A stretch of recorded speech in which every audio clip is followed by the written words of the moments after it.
Syracuse and Hopkins. Now, for Syracuse, they're coming off a win over Hobart at the Dome. They need to clean up their turnovers, plain and simple. That's going to be the main thing for Syracuse here. Sometimes the defense would have a right to get butthurt at your offense when turnovers hit kind of that 15-plus mark, which Syracuse is averaging just below 15 turnovers a game.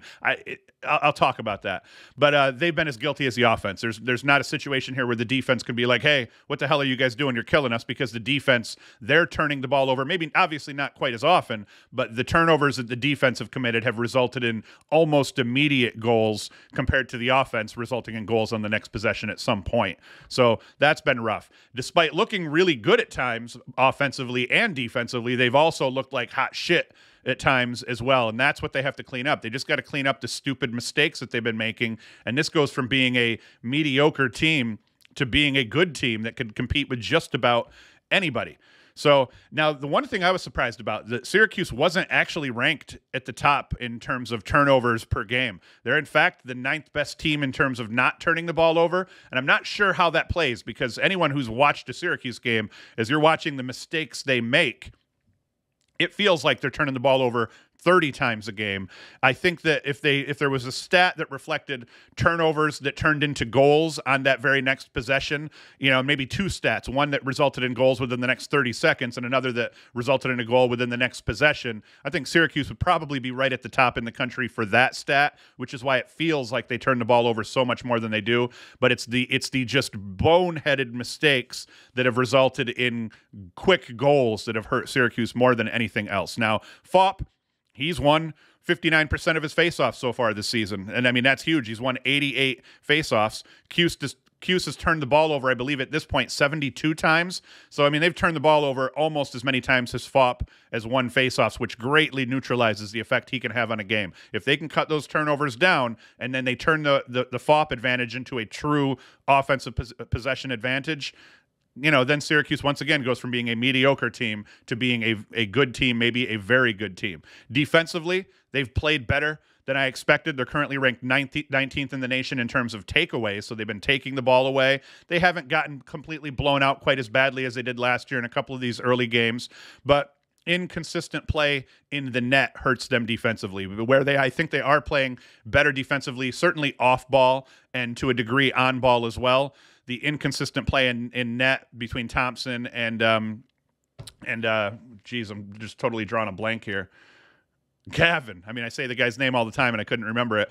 Between Thompson and Gavin, their inconsistent play has hurt Syracuse quite badly. As you see here, we're looking at it. Kersan has been pretty solid in cage for Hopkins. Hopkins has struggled in cage, and Kersan's brought them a little bit of stability, not above 50%. But once again, young defense, new head coach or semi-new head coach still, learning a system, trying to replenish the talent that they kind of lost in terms of recruiting. But you look over here at Syracuse, it's been kind of a nightmare in terms of what we got used to with Porter and goalies before him. So they have to be better on that front for sure.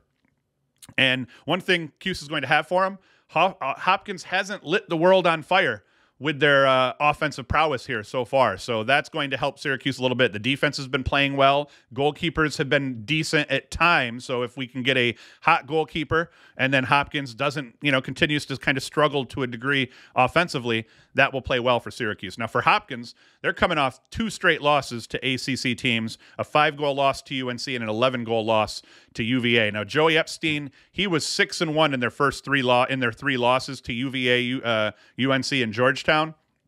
Epstein was 8-4 in their 3 wins. Although he was scoreless against Jacksonville. So he put 8-4 up in 2 games. I think it was against Towson, and I forget who the other win was against offhand here.